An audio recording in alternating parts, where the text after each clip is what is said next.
à tous, à ceux qui nous rejoignent peut-être, nous sommes au centre évangélique de Logne, il est 11h30 et on va commencer donc avec plusieurs invités. Donc déjà je suis avec Christian Willy, bonjour, donc de Christianisme Aujourd'hui. Bonjour Anaïs. Toutes ces interviews se font en partenariat avec Christianisme Aujourd'hui, Phare FM et le Top Chrétien, donc n'hésitez pas à nous rejoindre, on est en salle 3. Et donc là on est avec Thierry Legal, directeur de la communication du CNEF, bonjour. Bonjour. Alors Christian, il me semble qu'on va parler de quelque chose d'un peu particulier aujourd'hui, d'une campagne que le CNEF lance, c'est bien ça ? Tout à fait. Alors, Thierry Legal, le CNEF, le Conseil national des évangéliques en France, a lancé une campagne libre de le dire. C'est ça. Qu'est-ce que vous souhaitez communiquer ? Mais il nous a semblé que dans notre pays, qui est le pays de la liberté, des droits de l'homme, la liberté d'expression et de conscience était parfois un peu chahutée, en particulier lorsque les chrétiens en France souhaitent parler de leur foi dans l'espace public, à l'école ou au travail. Il nous a semblé que ce n'était pas si simple que ça finalement, et qu'il pourrait être utile de produire des livres, des supports pour aider tout d'abord les chrétiens à comprendre la laïcité à la française, mais aussi pour parler autour de nous de la conception que nous avons de la laïcité, qui est une laïcité ouverte où chacun peut, dans le respect de l'autre, parler de sa foi librement, de manière apaisée. Alors justement, ces supports que vous créez, à qui les destinez-vous ? Alors, les supports que nous diffusons, et le premier en date s'appelle « Libre de le dire à l'école ». C'est un petit livret de format très, très économique, très abordable, qui permet aux parents d'élèves et aux élèves du primaire et du secondaire, quelle que soit leur confession de foi d'ailleurs, ça ne s'adresse pas qu'aux chrétiens, mais à tous ceux qui ont des convictions religieuses, de pouvoir connaître ce que dit réellement la loi française lorsque l'on veut parler du fait religieux à l'école. Oui, j'ai vu justement en parcourant cette brochure que vous dites l'école est laïque, mais les élèves ne le sont pas. Tout à fait. C'est le devoir de l'école de l'éducation nationale d'être laïque, mais les élèves viennent avec leurs convictions. Les élèves ne sont pas tous formatés sur un même modèle de croyances, d'idées, de convictions, et il nous semble important que l'école de la République et toutes les écoles en général accueillent les élèves avec leurs différences, en leur donnant un espace d'expression, un cadre pour qu'ils puissent exprimer leurs convictions sans, bien sûr, faire de prosélytisme. Alors Thierry Legal, on rappelle, vous êtes directeur de communication du CNEF, c'est-à-dire de l'organisation fêtière des évangéliques en France. Vous espérez que ce support, que cette revendication puisse atteindre un objectif ou une compréhension meilleure de la part des autorités, des écoles aujourd'hui ? Oui, parce que nous voulons être porteurs d'une parole positive. Souvent, la laïcité est abordée sous le thème de la crispation, en tout cas sous l'angle de la crispation, parce qu'au nom de la laïcité, on dit à l'autre « ne parle pas de tes convictions ou garde-les pour toi ». Et cette vision de la laïcité restrictive qui voudrait enfermer l'expression de nos convictions dans l'espace privé, c'est-à-dire dans l'espace d'un lieu de culte ou de la maison, nous semble être une vision qui n'est pas celle des fondateurs de la République. L'esprit républicain, c'est un esprit où chacun dispose d'un espace pour vivre paisiblement ses convictions, quelles qu'elles soient. Et nous développons différents supports de communication pour toucher différents publics, donc les parents, les salariés, les employeurs, les enseignants. Mais nous travaillons également auprès de ceux qui gouvernent notre pays. Mon collègue Clément Diedrich est en contact régulier avec le ministère de l'Intérieur, le chef du bureau des cultes, et nous développons également notre visibilité et la visibilité de cette campagne auprès du ministère de l'Intérieur. Et pour ma part, je travaille en particulier avec les sénateurs et les députés que je rencontre individuellement pour leur parler tout d'abord de nos convictions, pour leur dire que nous prions pour eux, parce que je crois que nos décideurs ont besoin que nous prions pour eux, les temps sont difficiles, et pour leur parler aussi de cette campagne, de cette parole positive que les protestants évangéliques animent dans notre pays. Nous croyons que nous pouvons apporter un peu de sel, un peu de lumière, modestement, dans notre nation qui pour l'instant, est en mauvais état. Et c'est un message qui arrive à passer, ça, auprès des élus, auprès des politiques aujourd'hui ? Je suis assez étonné, je dois le confesser, de la bienveillance reçue de la part des parlementaires. Les sénateurs et les députés sont tout d'abord des hommes et des femmes de terrain qui sont confrontés aux problèmes sociaux, aux problèmes économiques, aux problèmes politiques au quotidien et qui doivent trouver des solutions rapidement et des solutions qui fonctionnent. Et lorsque nous prions pour un parlementaire, lorsque nous essayons de lui apporter un peu de soutien moral, physique, spirituel, et de lui dire que nous avons aussi une parole positive pour contribuer au débat public, mais de manière apaisée, eh bien, c'est une démarche qui est appréciée de la part des députés, des parlementaires, et beaucoup nous remercient pour cette démarche, dans la mesure où nous voulons aussi encourager les bonnes pratiques. Le but n'est pas de faire n'importe quoi, n'est pas de descendre dans la rue avec une attitude très prosélyte. Ça ne fonctionne pas en France. Mais d'arriver avec un regard bienveillant sur notre prochain, même s'il est élu de la République. Alors on sent bien, en fait, dans cette publication, ce ton bienveillant que vous adoptez, qui tranche singulièrement avec ce sentiment de crispation qu'on a entre justement les différentes minorités qui s'expriment et qui revendiquent une visibilité, des droits, une reconnaissance. Vous êtes aussi une minorité entre les évangéliques en France. Finalement, pourquoi ne pas revendiquer aussi votre part de droit dans l'espace public ? Parce que nous considérons que faire avancer les choses, contribuer au bien d'une société, ne s'acquiert pas en étant contre, en étant dans une position de crispation ou de revendication. Là, nous ne revendiquons rien, nous ne sommes contre rien, nous disons simplement la loi française est bien faite, notre pays est un beau pays, nos institutions sont bien conçues, utilisons-les et utilisons-les pleinement dans le cadre de ce qui a déjà été pensé avant nous. On n'a rien inventé, on dit simplement essayons de vivre ensemble dans nos différences, quelles que soient nos convictions, mais laissez-nous aussi la possibilité d'exprimer nos convictions, quelles qu'elles soient, et quelle que soit la religion que nous ayons. En l'occurrence, nous sommes protestants évangéliques, donc nous mettons en avant le christianisme, la Bible, la relation personnelle avec Dieu et tous les bienfaits que peut apporter une relation personnelle avec Dieu et en Jésus-Christ. C'est cette parole positive que nous voulons partager sans essayer de l'imposer, parce que la foi ne s'impose pas. Nous ne naissons pas chrétiens, nous le devenons par choix libre, par choix complètement responsable. Alors Thierry Le Gall, pour terminer, quelles seront les prochaines publications que vous allez publier après Libre de le dire à l'école ? Alors en janvier, lors de la convention nationale du CNEF qui aura lieu les 22 et 23 janvier à Pontoise, nous lancerons un livre de référence qui s'appellera tout simplement Libre de le dire. Et c'est un ouvrage auquel ont contribué un grand nombre d'experts, philosophes, sociologues, pasteurs, théologiens, historiens. D'ailleurs, monsieur le ministre de l'Intérieur, Bernard Cazeneuve, participera à cette convention. Ensuite, un deuxième livret qui s'intitule Libre de le dire au travail, et qui permettra aux employeurs et aux employés de se positionner par rapport à l'expression de la foi dans l'espace professionnel. Et également, un site internet, un portail national sera ouvert et permettra à chaque population, donc que nous soyons mères de famille, étudiants, salariés, employeurs, enseignants, de pouvoir venir chercher des ressources à propos de cette campagne et à propos de la manière de pouvoir vivre cette expression de la foi dans l'espace public, comme l'indique le titre de notre campagne, Libre de le dire. Merci beaucoup Thierry Le Gall. On rappelle donc que vous êtes directeur de la communication du CNEF, le Conseil national des évangéliques de France. Donc vous êtes venu nous parler de cette nouvelle campagne Libre de le dire que vous avez mis en place. N'hésitez pas à revenir vers nous. Donc nous sommes en salle 3 au centre évangélique à Logne. On va continuer avec d'autres invités. On aura notamment Michel Varton, directeur de Porte Ouverte France, mais aussi Johan Salva ou encore Alexia Rabé. Donc n'hésitez pas. Merci encore Thierry Le Gall. Merci de m'avoir invité. Je vous rappelle qu'on est toujours en direct donc du centre évangélique à Logne. N'hésitez pas, on est en salle 3. Et là, on va parler de Porte Ouverte un petit peu, donc toujours avec Christian Willy, toujours en partenariat avec Top Chrétien, Christianisme Aujourd'hui et Phare FM. Donc je suis avec Christian Willy déjà, bonjour. Bonjour Anaïs. Et puis nous sommes aussi surtout avec Michel Varton, directeur de Portes Ouvertes. Bonjour. Et puis Johan Salva, donc vous êtes artiste, on vous connaît bien. Bonjour. Alors on va commencer un petit peu puisque donc on sait que l'ONG Porte Ouverte c'est une ONG contre la persécution des chrétiens, mais qu'est-ce que ça veut dire aujourd'hui la persécution des chrétiens ? Oui, c'est une bonne question, mais je pense que les gens, peut-être de plus en plus dans le monde aujourd'hui, comprennent parce qu'avec les événements au Moyen-Orient, surtout, on voit vraiment dans nos journaux et à la télévision un petit peu ce qui se passe. Ce n'est pas toujours facile de croire en Jésus-Christ. Des chrétiens dans le monde aujourd'hui rencontrent une opposition qui vient de différentes directions. Ça peut venir du gouvernement, ça peut venir des groupes extrémistes ou les voisins.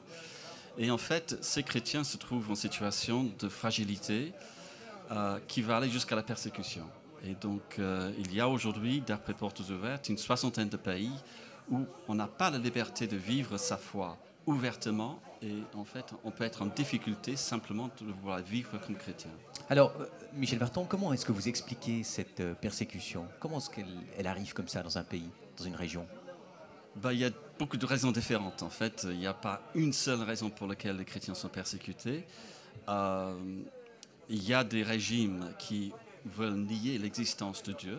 Par exemple, la Corée du Nord, où en fait le président du pays et le leader du pays est en fait adoré comme Dieu. Et donc tous ceux qui croient en un autre Dieu, en un Dieu de la Bible, vont être mis dans des prisons, persécutés.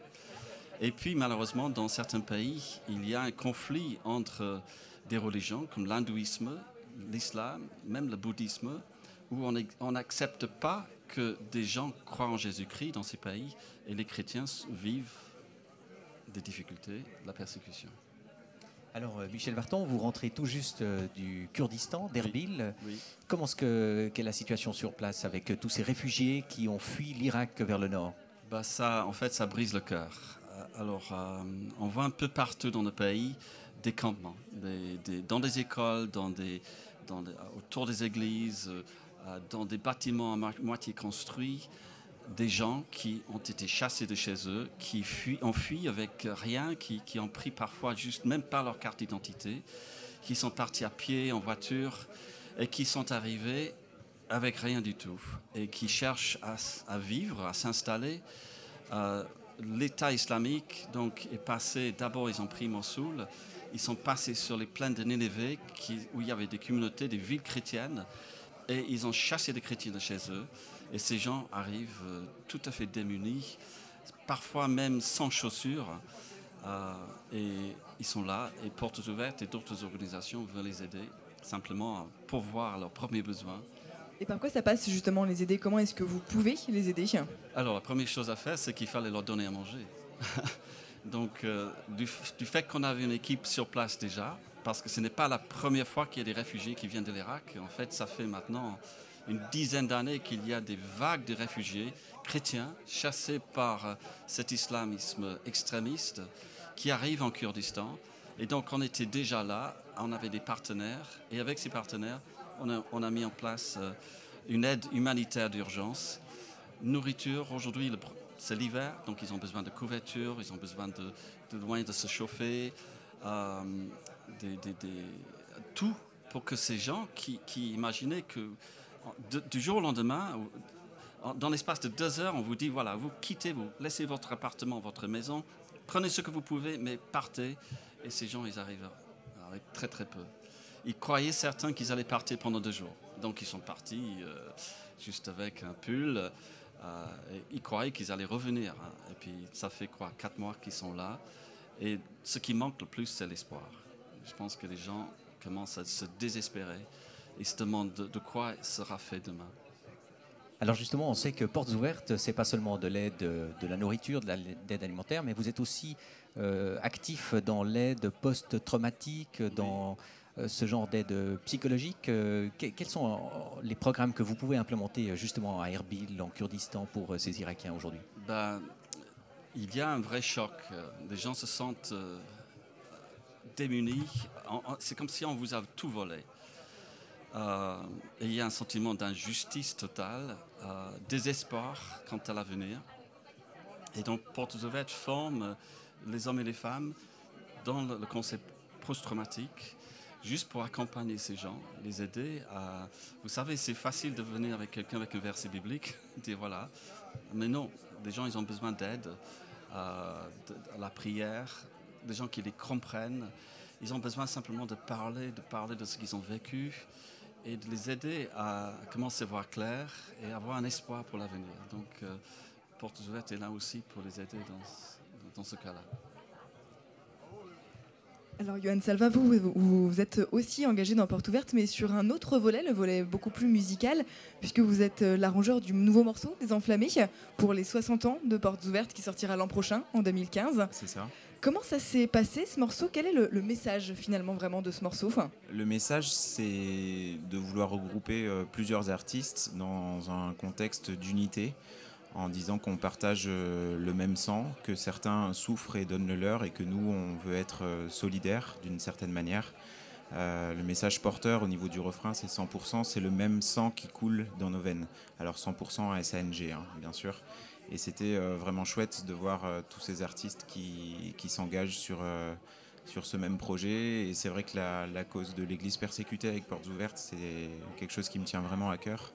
C'était un réel plaisir pour moi de travailler sur ce projet-là. Alors vous le disiez, hein, plusieurs artistes, il y a une quinzaine d'artistes, dont Matt Marvan, Olivier Choua ou encore Andréane.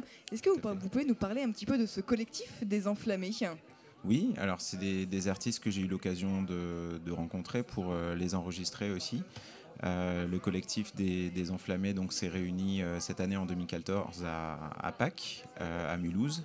Et c'est plusieurs artistes chrétiens francophones, donc de France et essentiellement du Québec, qui se réunissent pour louer Dieu. Et c'est beau de voir qu'au-delà de cette cause uniquement spirituelle, il y a aussi cette cause spirituelle et humanitaire avec le projet de Portes Ouvertes.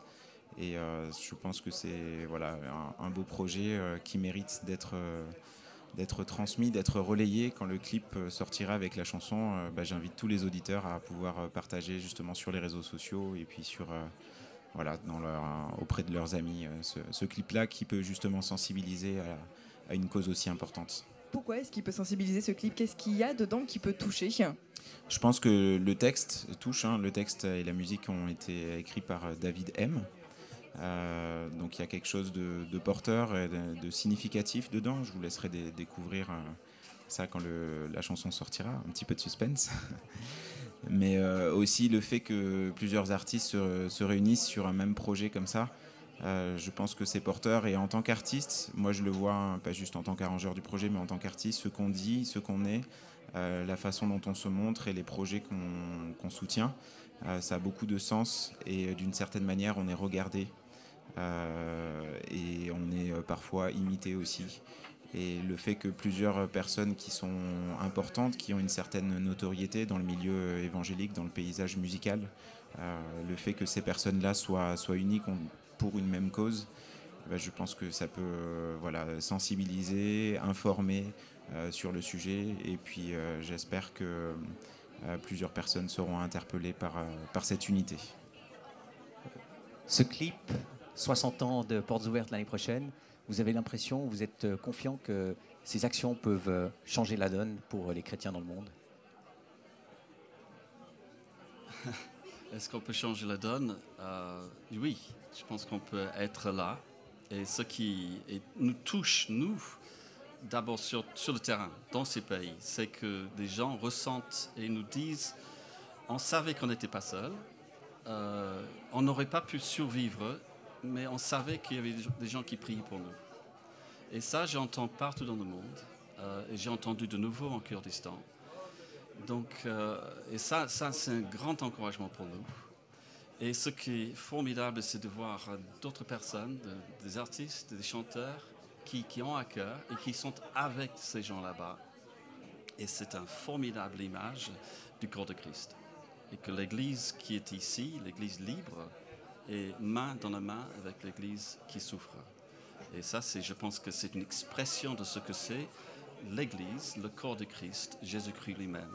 Et qu'est-ce qu'il y a de plus beau que ça ?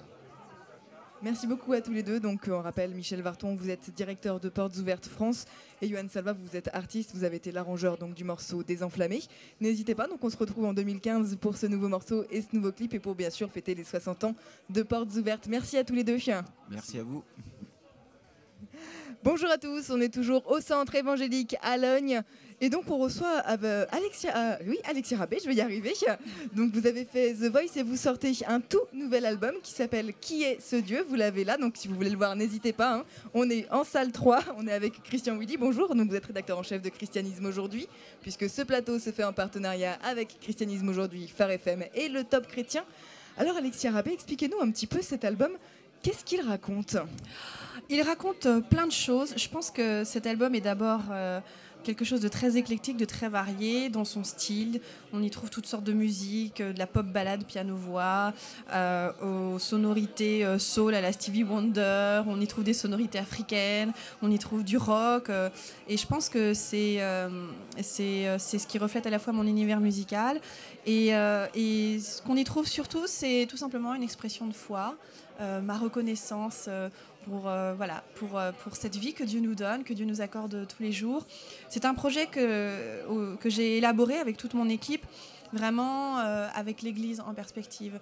C'est pas juste écouter mes chansons, elles sont jolies. Elles sont très jolies, donc il faut les écouter. Non, moi, ce qui me tenait surtout à cœur, c'était de pouvoir offrir des nouveaux chants, simplement. Psaume 33, RC-Toi nous dit... Voilà, chanter un hymne nouveau. Donc ce sont des hymnes nouveaux. Il y a plus de la moitié de l'album qui sont des compositions originales avec des textes aussi écrits par un ami théologien. Donc l'idée, c'est que vraiment l'Église puisse, l'Église avec un grand E, puisse s'emparer de ces morceaux-là, les prendre, les utiliser, les insérer dans leur répertoire, et faire les textes siens. Alors c'est vrai qu'on avait déjà pas mal parlé de votre foi quand vous étiez à The Voice. Comment est-ce que vous avez vécu cette expérience de The Voice ? The Voice est une très très belle expérience dans le sens où c'est très instructif. On y apprend beaucoup de choses. Je pense qu'en tant qu'artiste, tout ce qui est business musical, évidemment, c'est un lieu vraiment de choix. Je pense que ce qui était le plus riche pour moi, c'était tous ces échanges, toutes ces journées, toutes ces nuits qu'on passe en studio, qu'on passe en tournage, qu'on passe en préparation de tournage. Et en coulisses, on est là avec le staff de la production, on est là avec les autres artistes, on est là avec les autres candidats, on est là avec les accompagnateurs. Et ce sont vraiment des moments privilégiés où on parle, on a des conversations. Et forcément, les gens qui entendent « Ah, mais vous faites de la théologie, ah, mais vous chantez en église, mais c'est quoi ?» Et là, bam, c'est vraiment des moments privilégiés où on peut partager de sa foi, où on peut simplement témoigner de ce en quoi, des valeurs auxquelles on croit, tout simplement. Rien que pour ça, c'est vraiment une expérience formidable. Et alors justement, parler de Dieu sur ce nouvel album, sur ce premier album, en plus pour vous, c'était un choix délibéré de se dire je vais affirmer ma foi et finalement presque tant pis si ceux qui m'aimaient bien à The Voice ne veulent pas forcément entendre parler de Dieu. Je sais pas trop vraiment si les gens qui me préféraient sans que j'en parle... Parce qu'en fait, c'est ma foi, elle est là en permanence partout où je vais, même si je n'en parle pas toujours de manière explicite. Elle fait partie de qui je suis, elle est là, elle est ancrée dans mon identité, dans ma personne, dans ce que je crois, dans ce que je vis. Donc à un moment donné, la question de foi, la question de croire, de pas croire, finit par revenir dans les conversations que je peux avoir avec les gens. Et donc justement, le titre de cet album, Qui est ce Dieu ? Je pense que c'est une question que n'importe qui peut être amené à se poser quand on fait face à des expériences de la vie, une disparition, la mort, on perd son job, et puis tout de suite, on est tenté de blâmer Dieu, de dire ouais mais s'il y avait un Dieu, voilà, il me serait pas arrivé toutes ces galères là, ou alors ah mais Dieu existe parce qu'il m'est arrivé tous ces bonheurs là. Et c'est justement une question ouverte à laquelle moi je partage ma réponse, mais au final c'est vraiment une interpellation, un défi que je veux lancer aux gens, se dire qui est ce Dieu, et peut-être se rendre compte que Dieu est plus présent qu'on l'imagine, y compris dans les moments où on pense qu'il est vraiment absent. Et alors justement, d'après cet album, d'après votre album, qui est ce Dieu pour vous ? Ce Dieu, c'est une personne, c'est un ami, c'est un père, c'est celui qui donne un sens à mon existence. C'est celui qui fait que je suis heureuse de me lever le matin, c'est celui qui fait que je suis heureuse de faire de la musique, c'est celui qui fait que je suis heureuse de me coucher en me disant ça a été une bonne journée. Voilà, qui est ce Dieu ? Ce Dieu, c'est la source de ma vie. Alors, Alexia, comment est-ce que vous êtes mis au chant, à la musique ? Vous êtes tombée dedans quand vous étiez tout petite ou... Oui, comme dans la marmite de potions magiques. Oui, je suis d'origine malgache, donc ça veut dire qu'à Madagascar, la musique est très très présente dans la vie quotidienne. Elle rythme la vie, elle rythme ce que l'on vit au jour le jour. Je suis née dans une famille de musiciens, donc forcément, la musique, le piano, ma mère chantait. Je suis issue d'une lignée de facteurs d'orgue, de manufacteurs de piano, donc c'était difficile de ne pas tomber dedans. J'ai commencé la musique à 6 ans, j'ai commencé le piano à 7 ans. J'ai commencé le chant à l'âge de 12 ans et ça ne m'a jamais quitté en fait. Ça a toujours été soit une activité extra-professionnelle comme d'autres enfants feraient du sport ou de la danse ou une activité autre. Et voilà, ça a toujours été très présent dans ma vie. Je ne l'ai jamais laissé tomber à aucun moment que ce soit. Ça a toujours été là. Et puis alors, quand on est musicienne comme ça, qu'on a pu participer à The Voice, qu'on mène une carrière aussi dans la musique sacrée ou d'église, quels sont un peu les rêves que vous avez, que vous nourrissez pour l'avenir ? j'ai déjà pas mal de rêves qui ont été réalisés. C'est vrai que travailler, être impliqué en tant qu'artiste au service de l'Église, c'est pas simplement un rêve, c'est une passion, c'est un désir qui était dans mon cœur depuis de très très très nombreuses années. Et le fait de me dire je peux vraiment y consacrer tout le temps que je souhaite, ça c'est vraiment une réponse à un rêve que j'avais depuis très très longtemps. Je crois que vraiment l'Église peut faire confiance aux arts. L'Église peut s'appuyer sur les disciplines artistiques dans ce qu'elle a à dire et dans le message qu'elle veut faire passer. Qu'est-ce que justement les arts peuvent apporter à l'Église comme soutien concrètement ? Concrètement, je crois que les arts et particulièrement la musique nous aident au travers de notre capacité émotionnelle, puisqu'on nous sommes des êtres dotés de sensibilité et d'émotion.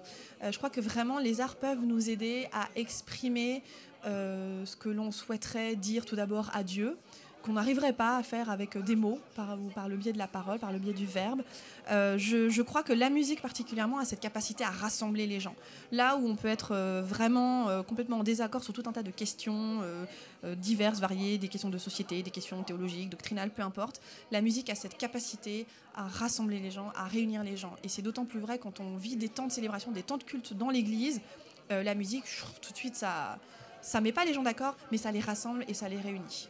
Est-ce que c'est aussi plus facile de faire passer un message, de faire rayonner sa foi, de témoigner de sa foi par la musique que dans la rue ou autour d'une tasse de café ou d'un verre de vin ? Pour ma part, c'est beaucoup plus facile, dans le sens où je sais que j'exprime énormément de choses et je dis plus que ce que je ne pourrais arriver à le faire avec le verbe au travers de la musique. Ouais. On va finir sur une question sur laquelle on pourrait, je pense, rester de longues heures, mais vous parliez donc des arts, plus particulièrement de la musique. De manière plus large, on a comme l'impression qu'il y a un mouvement de la part des artistes, au sens très général du terme, de réapproprier l'art à Dieu, de rendre l'art à Dieu, qu'il s'agisse du théâtre, de la musique. Est-ce que c'est un mouvement que vous sentez, vous, en tant qu'artiste ? C'est un mouvement que je sens, c'est effectivement quelque chose qui est très palpable, que l'on voit aujourd'hui dans le domaine musical. Il y a vraiment tout un ensemble d'artistes qui se lèvent, qui se lancent dans des projets de production d'albums, qui se lancent dans des projets de formation artistique, qui encouragent toutes les générations d'églises à s'intéresser aux arts de manière générale. Et moi, je me suis toujours dit que Dieu, quand il a créé le monde, il a dû avoir de la super musique avec lui. Et littéralement, d'ailleurs, c'est très intéressant parce que le verbe en hébreu et en grec qui est utilisé pour le mot création, il y a vraiment cette idée artistique derrière, il y a vraiment cette idée de production, de produire quelque chose à partir de rien qui donne un résultat absolument époustouflant. Et ben voilà, merci beaucoup Alexia Rabet, on se retrouve très rapidement pour découvrir ce nouvel album alors. Absolument, il est disponible sur mon site alexiarabet.com. Les versions digitales sont aussi disponibles sur toutes les plateformes légales de téléchargement, iTunes, Amazon, Google Play et compagnie. Et très bien, merci beaucoup Alexia Rabet. Merci à vous d'avoir été avec nous et puis n'oubliez pas, on se retrouve dès 16h ici en salle 3, donc au Centre évangélique de Logne pour avoir tout plein de nouveaux invités. Donc n'hésitez pas, à bientôt.